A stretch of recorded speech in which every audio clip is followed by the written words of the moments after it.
Hi folks.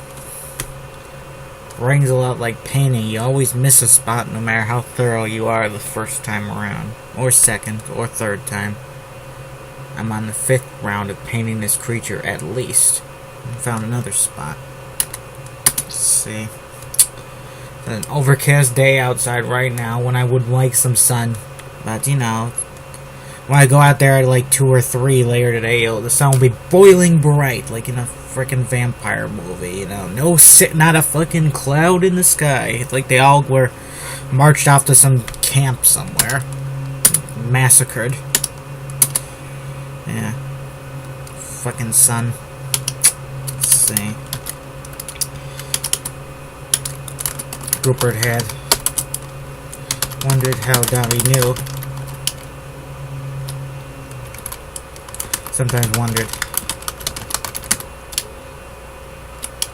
Let's see. Dami sometimes seemed to know when someone had to live to do something. Now again, now when Rupert wondered how she knew such things. Did she see some glowing aura around people who had to live at some point? And what did she see? And what did she see for the people who had no future? Probably the opposite. Just no glow about them. They could live or die. Apparently the fates did not care.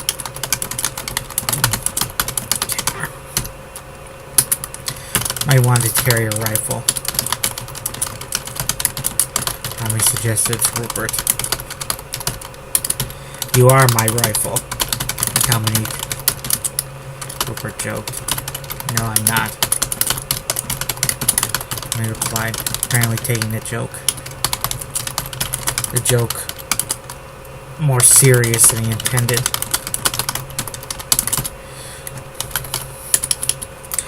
You might have to defend for yourself, especially if there's some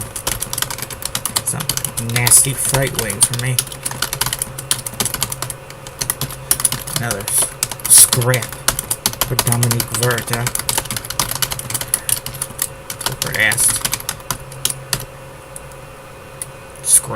Scrap. Yeah, scrap, that's British slang for fight. At least I think it is. Hopefully that meaning hasn't changed in the present. You know how slang changes through the ages. This is old slang though, I'm pretty sure. Like, older than dirt. Yes. But I don't relish the idea of taking scalps. But I will fight. I don't value myself by getting into fights. I don't use fights to. Let's see. I fight when I have to. I am not some warrior who places his worth in collecting as many scalps as possible. Yeah. That's the case with myself. That's the case with me, myself, as well. Rupert and I've never been concerned with collecting scalps. Let's see.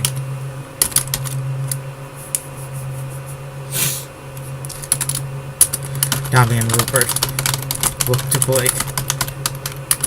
Blake shrugged a little. I suppose I do put some value, some of my own worth in number of scalps I've taken. Blake admitted. I've been trying to avenge my brother and my other kin who fell in the war. Still feels like I'm a bit behind, even though, like you, Dominique, I've been killing the Jade since 46. So Lady Dominique. Lady Dominique is just like the respectful term. I think she technically is a lady since she's married to a nobleman, so yeah, the title, she has the official title now, in addition to being called that by people who borderline consider her a goddess, I guess. I'm pretty sure her cultists always would call her lady as well. Though maybe that's not right. Maybe it's a dumb thing to call a goddess a lady, because the lady is something human, and the goddess is something above. But as far as I know, there's no title for that, so I'm stuck with lady, unless I can write up something myself. Let's see.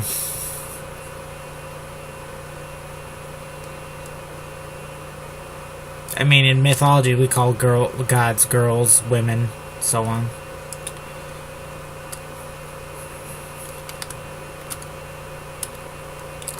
That's the trouble with vengeance. It's always... You never know when it's with avenging the dead. You'll never know when they're satisfied. Tommy added another little pearls of wisdom. Rupert supposed he could have probably. He hadn't heard her say enough of them to fill a book yet.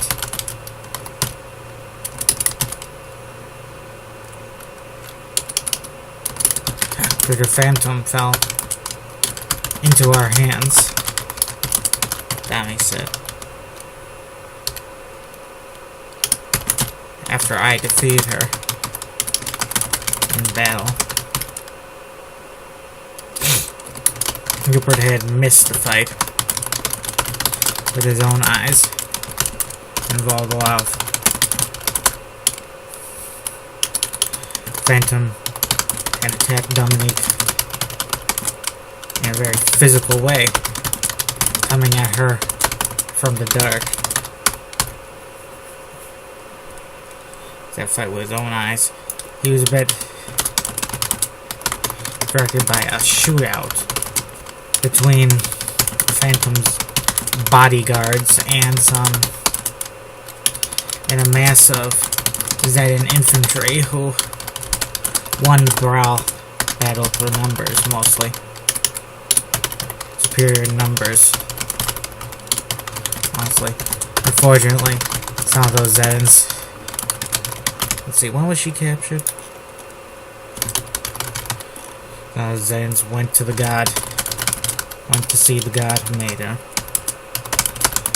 Made them. Phantom survived, despite a vicious battle with Dominique. Phantom was cornered, only fought because she was forced to by Dominique. Phantom attacked at first with her some great laser rifle that could have blown up a tank with one shot. It didn't penetrate the shield that Dami generated about herself.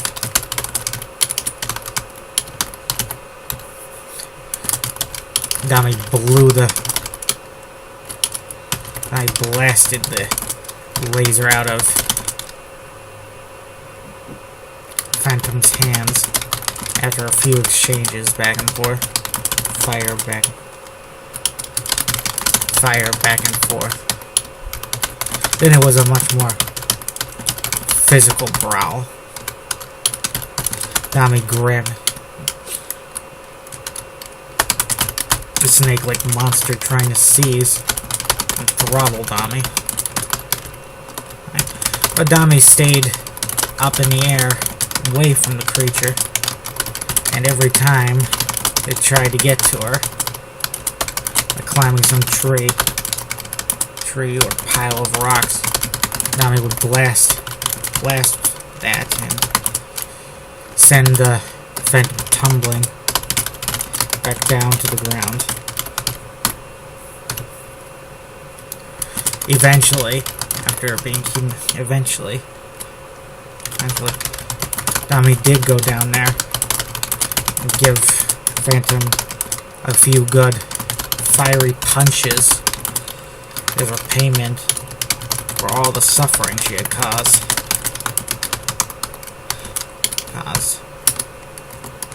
After Phantom fell unconscious and the other fight with the soldiers, Jade soldiers, was over, Nami flew back to the fight with the Jade soldiers, ended it by her appearance alone. Jade soldiers tossed their weapons and put their hands up. Did you miss most of the fight? Oh yeah, he missed the entire fight, yeah.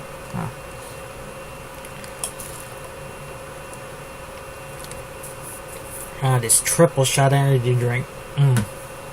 Tastes so terrible. Tastes just... ugh. I don't know why they would put out something so disgusting. You think it would damage Starbucks' brand.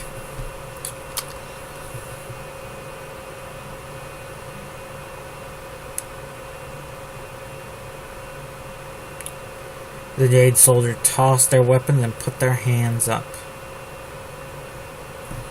So Nami flew back to Phantom and Dr. and Rupert accompanied her.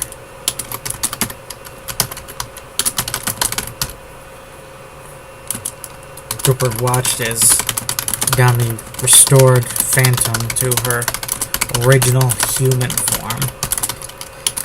It was a painful experience for Nami, and she started transforming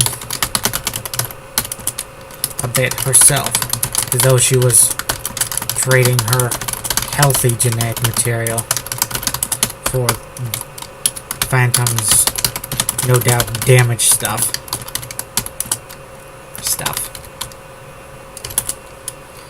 Phantom shrank, the scales disappeared, becoming normal pale skin. The hair regrew back, the legs reappeared.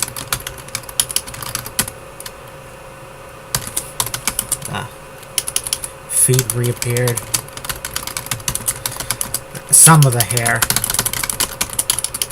came back, though Phantom was still mostly bald, lying there after she was fully human again. She was unconscious still due for and had a rude awakening. Rupert remembered she thought she was dead. Was dead at first. That she had gone to hell and had returned to her human form there. That's what Rupert imagined would happen. Some evil person turned into a monster and then died. They probably won't be a monster. A monster in the next world. Like how a blind person would be no longer blind in the afterlife, or no longer be blind, or a crippled person no longer crippled. Like how a blind person would be no longer blind. Would be blind no longer.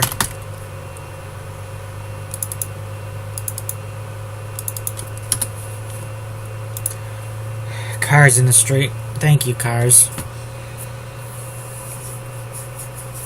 maybe the early mailman. Sometimes he comes annoyingly early. I'm never in a rush to get a package, so if he came by at 8 or something, I wouldn't mind. It's probably different for other people. Let's see.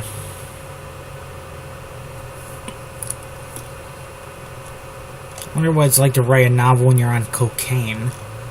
Now, a person like that could write a action novel from the first page to the last, probably.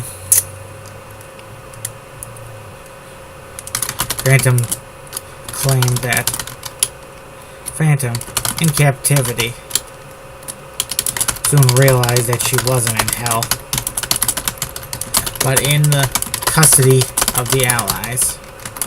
To some fanatical jade, it might as well have been the same thing. Phantom couldn't admitted defeat. Seems I'll be paying for my crime soon enough.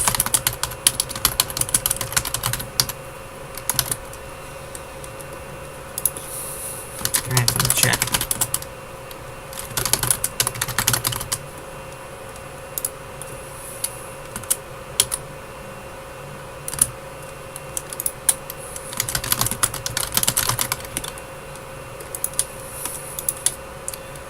Phantom said, "So you admit their crimes?"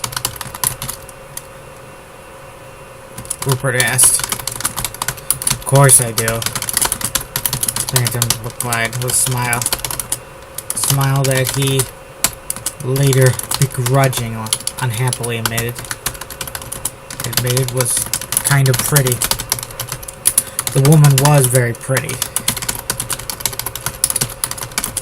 The delusion. "I am not delusional, Dr. Ward," Phantom said. "I don't believe my experiments were conducted with any degree ethics. However, they did bear fruit.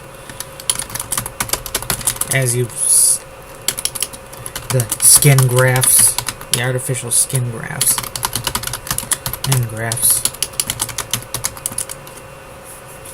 the artificial skin treatment. It will save many lives down the line, and no one will, and people will have to remember me as its creator." Artificial skin, yeah.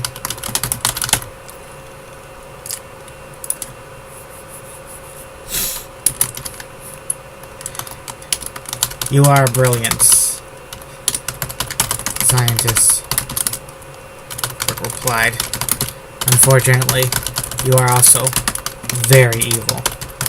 Wow, what poetic wording, Rupert. I don't know why they call it caramel flavored. It tastes like whiskey.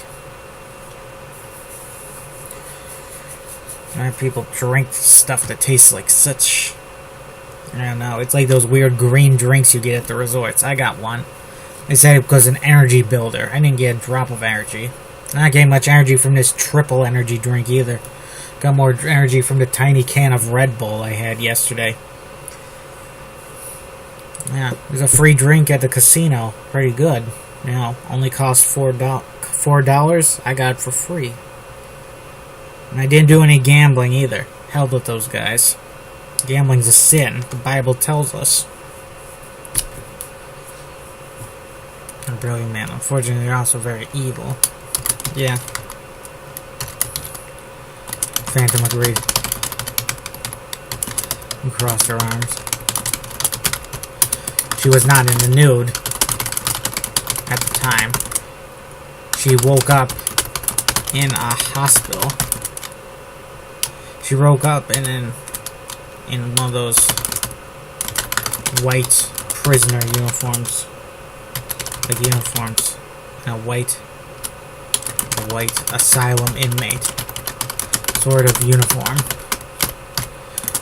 Rupert supposed that was the first clue she was in hell. Rupert had no idea how people dressed in hell, but he doubted it wasn't. They went around in clean white asylum uniforms. Did I imply that she's naked here? Well, she's not.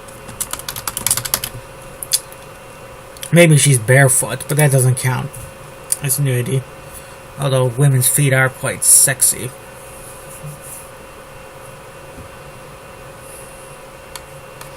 That's something about the Middle East I find funny. You know, they wear the those fancy outfits, the burqas, but they're also often wearing sandals, and they show up the eyes. Which, you know, to some men, those are like the sexiest parts of a woman, the eyes and the feet. I kind of prefer the whole package myself. Let's see, company man.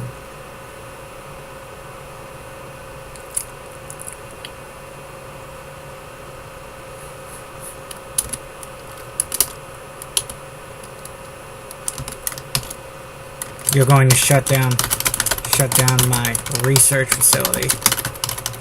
Phantom asked Rupert. Is that where you were heading? Rupert asked. Heading, was she heading there?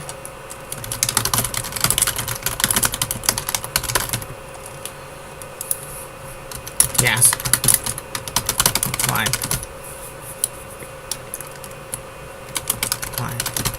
Your guards told us. Some of your bodyguards told us the location. Rupert said. A team is heading there now. Hopefully they'll give up. Hopefully. The offenders will give it up. Might not though. They might not though.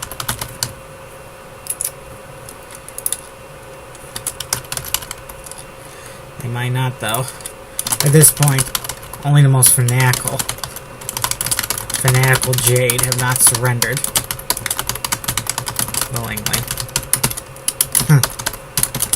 Phantom chuckled. What? Fanatical guards there are the least of your concern. Phantom replied. I guess we'll see.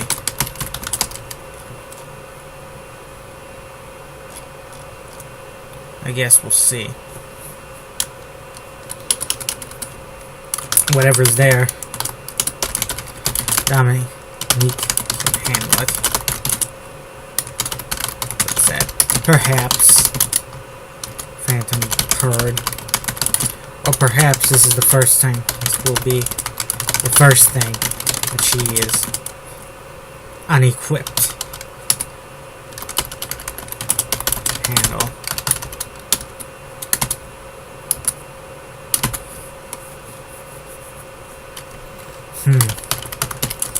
Bird muttered and left. Back to the cave entrance. Back to the present at the cave entrance. Might run into some terrible monster in there. Rupert noted. Dummy. Looks like the sort of place that would have one. He replied, and looked to Blake. Are your men ready to go? She asked. Yeah. Blake replied. Then asked, which of us shall take point? I will take point, Tommy replied. Did her eyes stop glowing?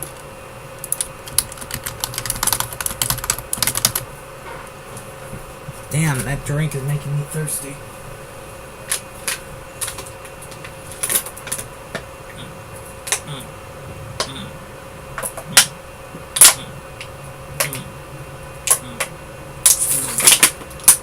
Oh boy, that's the stuff. It's so good when you're thirsty. There's a bottle of water. You take the bottle of water and you drink it all down. Oh no, the sun's coming out again. Thank you, sun. Now I don't have to have a light on in my living room, in my kitchen. I mean my bedroom. It faces towards the damn sun. My neighbors have have windows that see more of the sun, but they keep the covered over with you know, what are those called? Shades? Yeah. Let's see. Take point. JB fools. Open up on you. Blake said. Blake looked to the infantry lieutenant, to the Zedin infantry captain, the ranking officer, and guy in charge of the massive green troops. Your men will secure the areas behind us. Search for explosives and other things. Blake ordered. Right, sir. Is Blake a lieutenant? I think I already have some characters who's a captain named Blake. Right, sir, the captain replied. And keep a demolitions and a demolition team on standby in case they try to blow open the lights, to blow the tunnels and entomb us alive. Blake said. Gotta work fast. Got to work fast in a situation like that, or men will suffocate. Yes, sir. Captain added. Soon after, and without any grandiosity, Dominique walked into the cave entrance. An army of hidden jade did not throw 1,000 bullets her way, and explosions then go off and set off in an attempt to delimb her or bury her alive.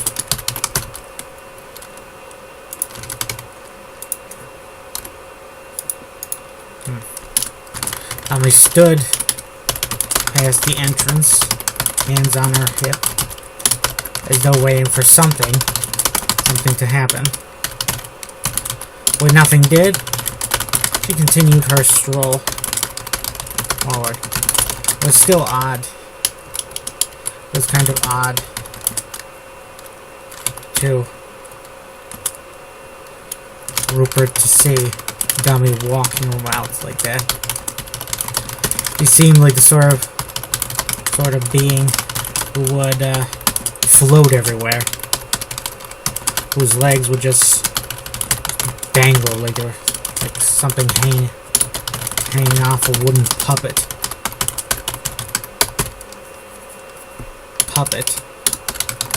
Or maybe she'd be always eternally cross-legged, like the mummy of some dried up mummy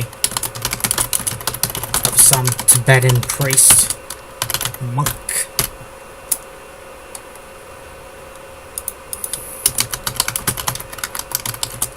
Monastery. Oh, 29 minutes in. And it's 12:36 p.m. local time. Okay, folks, have a nice day. See you later.